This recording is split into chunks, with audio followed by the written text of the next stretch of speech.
Assalamualaikum warahmatullahi wabarakatuh.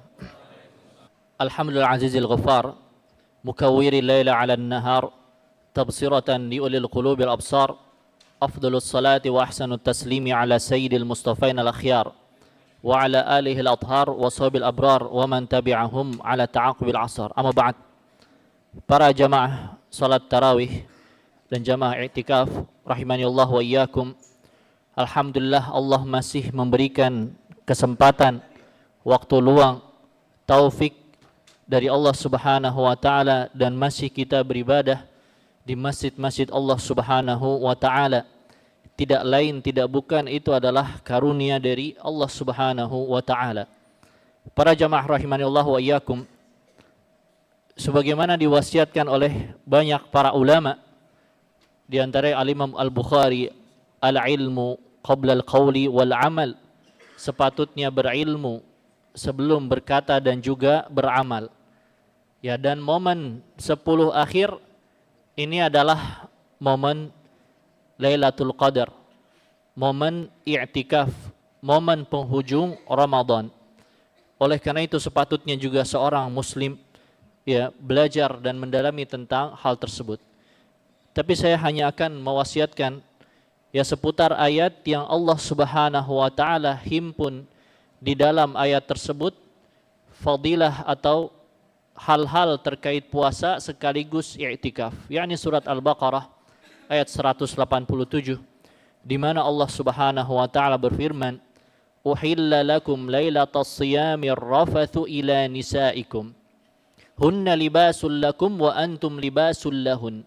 Alimallahu annakum kuntum takhtanuna anfusakum fataba alaikum wa afa ankum.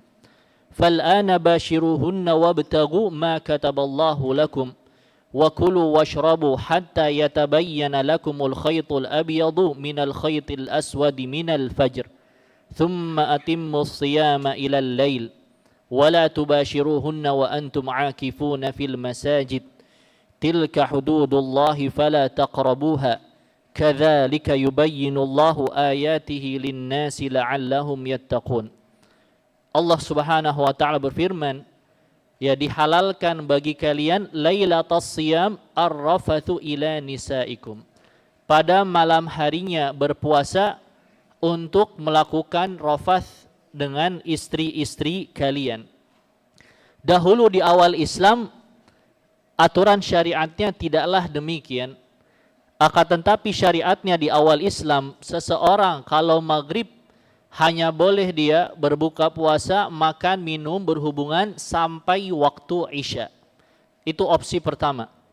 Opsi kedua, kalau dia ketiduran maka sudah tidak boleh berbuka lagi, tidak boleh makan, minum atau berhubungan sampai sepanjang malam sampai puasa esok hari. Itu awal puasa. Awal puasa syariatnya demikian. Akan tetapi ternyata sebagian sahabat bablas, termasuk Umar bin Khattab radhiyallahu an dan sebagian sahabat lainnya, mereka berhubungan ba'da Isya. Maka Allah mansuhkan syariat yang awal sehingga menjadi uhilla lakum, dihalalkan bagi kalian sepanjang malam. Ar-rafath, ar-rafath kata Abdullah bin Abbas, kinayatun anil jima', bahasa kiasan berhubungan suami istri. Yang rafath ini dia maknanya bisa banyak sebenarnya. Bisa maknanya berhubungan sebagaimana di ayat Al-Baqarah, bisa maknanya al-fuhsyu minal kalam, berkata kotor. Akan tetapi itulah yang dimaksud dalam ayat haji. Faman farada fihinnal hajja fala rafatha wala fusuqa wala jidala fil hajj. Itu diantaranya adalah ya kata-kata kotor, bahkan berteriak itu juga dilarang di hari-hari orang ihram haji. Kemudian Allah Subhanahu wa taala lanjutkan, hunna libasul lakum wa antum libasul lahun. Istri itu ibaratnya bagai pakaian bagi kalian, wahai para suami, dan suami ibaratnya bagai pakaian pula bagi para istri. Kalau kita lihat secara hakiki, ya kita manusia, suami dan istri manusia, bukan pakaian. Maka apa maksudnya ini? Demikian bahasa Arab, dia bahasa yang luas. Ada makna hakiki, ada makna majaz, ada bahasa yang sharih tegas, ada bahasa kiasan. Pakaian di sini kata para ulama, yakni sakanul lakum wa sakanul lahun, yakni saling mencari ketenangan satu sama lain. Suami dia tenang kalau ada istrinya, istri pun tenang aman kalau dia ada suaminya. Sebagian ulama menyebutkan yakni dia ya ka'anna al-mar'ah libasuka wa firashuka. Istri itu diibaratkan bagai pakaian, bagai kasur. Yakni dia tahu bagaimana keadaan dalam, keadaan batin suaminya. Bahkan juga dihalalkan untuk berhubungan. Bagai sesuatu pakaian yang menempel di kulit kita. Mengetahui betul seluk-beluk masing-masing. Hunna libasul lakum wa antum libasul lahun. Alimallahu annakum kuntum takhtanuna anfusakum. Allah mengetahui sebagian kalian ada yang berkhianat. Yakni tadi di awal Islam, ketika batas buka puasanya dari maghrib sampai isya, ada sebagian sahabat yang dia makan ba'da isya, yang dia berhubungan ba'da isya. Itu di awal Islam adalah perbuatan khianat. Fataballahu alaikum, tapi Allah memberi taubat kepada kalian. Kata Imam Al-Qurtubi, memberi taubat yakni Allah maafkan sahabat-sahabat tersebut yang mereka luput dari syariat yang awal dan menerima taubat mereka. Sebagian ulama yakni bahkan memberi taubat hingga syariatnya Allah ubah. Ghayyal a'tallah ar-rukhsah wal ibahah. Allah memberikan keringanan. Adapun sekarang syariatnya boleh berbuka, boleh makan, boleh berhubungan sepanjang malam sampai terbit fajar. Setiap hari dalam bulan puasa. Maka itu boleh, keringanan dari Allah Subhanahu wa taala. Fataba alaikum. Fal'ana bashiruhunna wabtagu ma kataballahu lakum. Adapun sekarang silahkan kalian berhubungan dengan istri-istri kalian dan harapkan ma kataballahu lakum, apa-apa yang Allah telah tuliskan bagi kalian. Apa maksudnya yang Allah tuliskan? Sebagian ulama menafsirkan yang Allah tuliskan di sini maksudnya adalah Lailatul Qadar. Di malam-malam hari bulan puasa, di situ ada Lailatul Qadar, terutama di 10 akhir, di malam-malam yang kita sedang berada di dalamnya, maka di situ harapkan Lailatul Qadar. Sebagian ulama menafsirkan ma kataballahu lakum ay al-walad. Maksudnya adalah anak, yakni berhubungan suami istri adalah dalam rangka mengharapkan anak. Oleh karena itu tidak benar sebagian mazhab kaum muslimin yang itu asalnya dari orang kafir, yakni madhab child free, yakni mereka pemikiran tidak usah punya anak, apa pentingnya punya anak. Itu cara pikir aslinya dari orang-orang kafir. Ya, Islam tidak mengajarkan yang demikian. Wabtagu ma kataballahu lakum wa kulu washrabu hatta yatabayyana lakumul khaytul abyadu minal khaytil aswadi minal fajr. Silahkan kalian makan, kalian minum sampai jelas benang hitam dengan benang putih. Dahulu awal ayatnya turunnya sampai situ. Tidak ada minal fajr. Sehingga sebagian sahabat memahami secara hakiki. Dia bawa benang hitam, dia bawa benang putih. Kalau terlihat jelas perbedaan warnanya, maka sudah tidak boleh lagi makan minum. Kemudian Allah turunkan potongan minal fajri. Maksudnya jelas. Maksudnya cahaya putih fajar di tengah kegelapan malam. Ya, di tengah kegelapan malam. Karena memang ditunda bagian yang minal fajri. Yang kemudian ya para ulama sebagaimana dihikayatkan oleh Imam Al-Qurtubi lagi-lagi berbeda pendapat. Kiranya kalau hari puasa, kapan batas akhir kita tidak boleh lagi makan dan minum? Pendapat jumhur ulama yakni ketika fajar. Ketika fajar yang otomatis berhubungan dengan azan.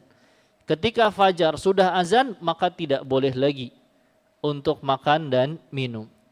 Sebagian ulama bahwa batas akhir adalah tabayyunul fajri fit turuq, yakni ketika fajarnya sudah kelihatan jelas membekas di rumah-rumah, di jalan, yakni sudah berubah warnanya dari gelap menjadi agak terang.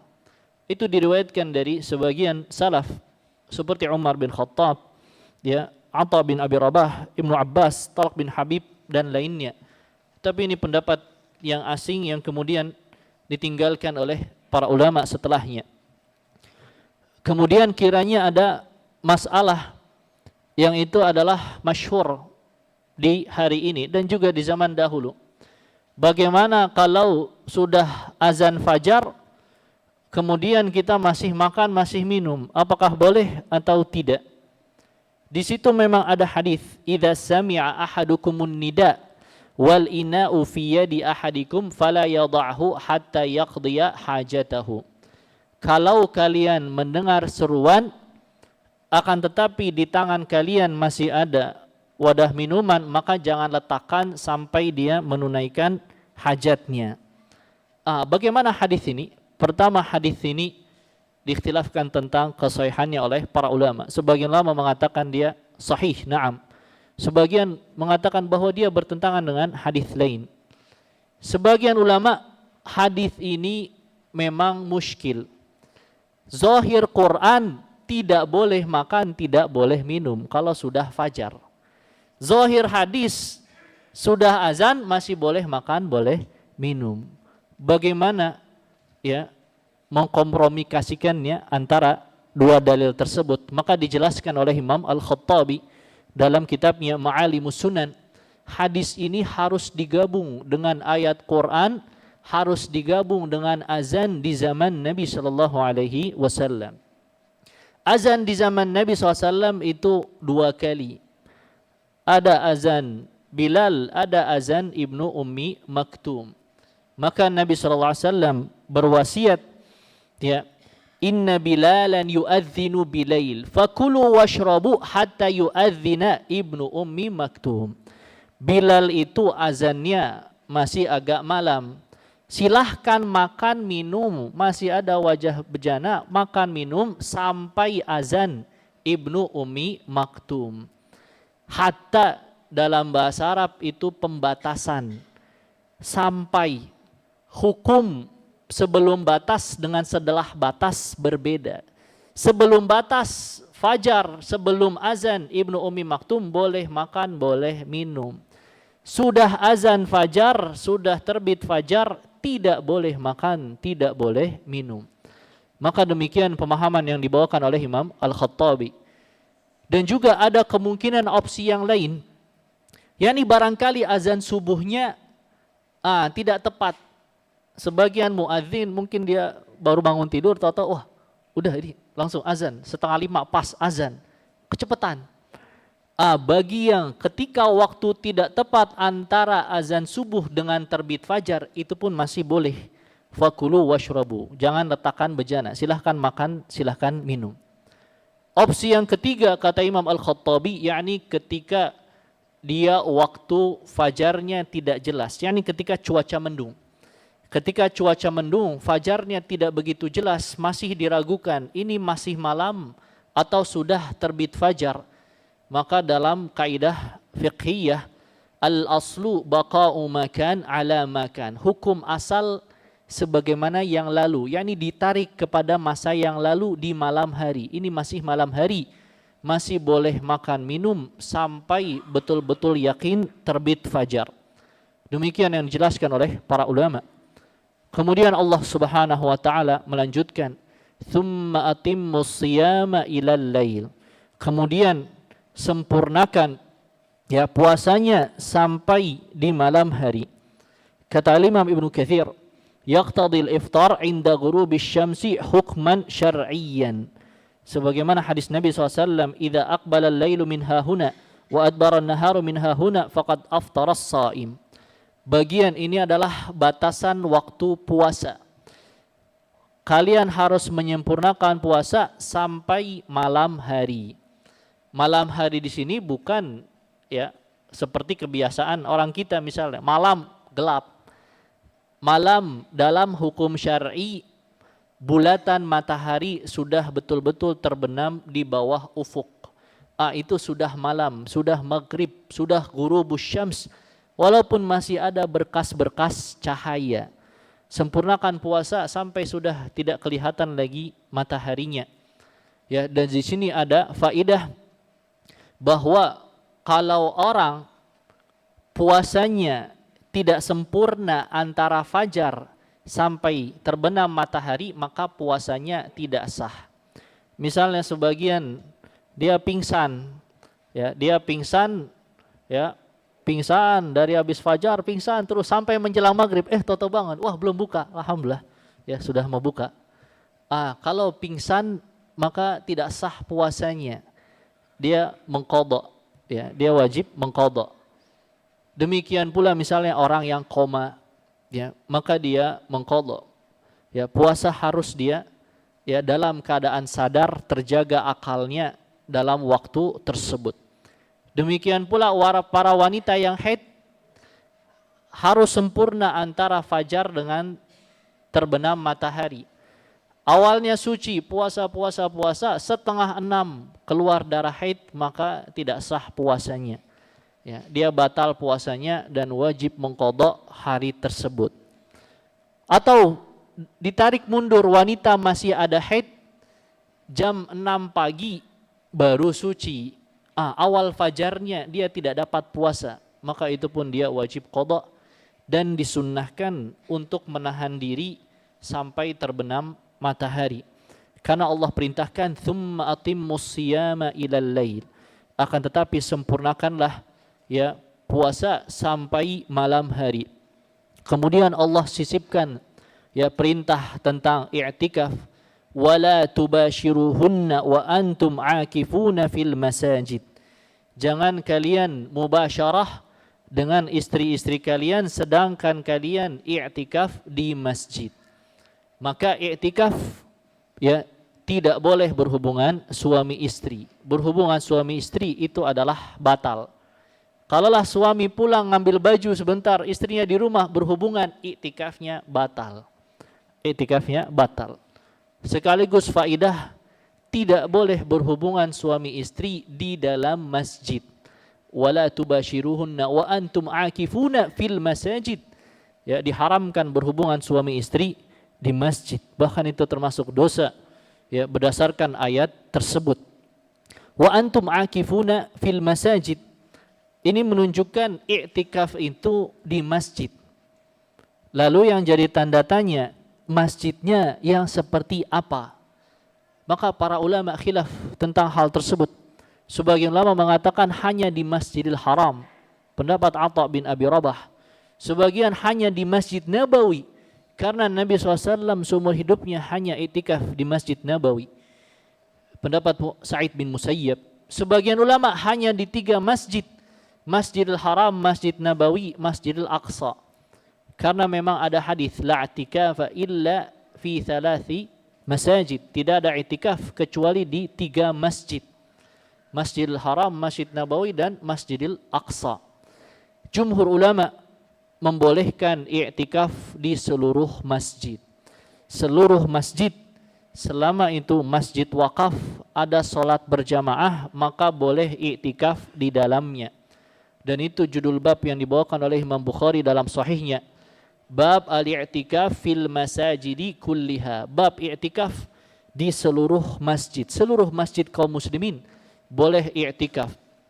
Oleh karena itu Hudzaifah ibnu Yaman ketika membawakan hadis tidak boleh i'tikaf di 3 masjid, berdiskusi dengan Abdullah bin Mas'ud selaku gubernur kota Kufah.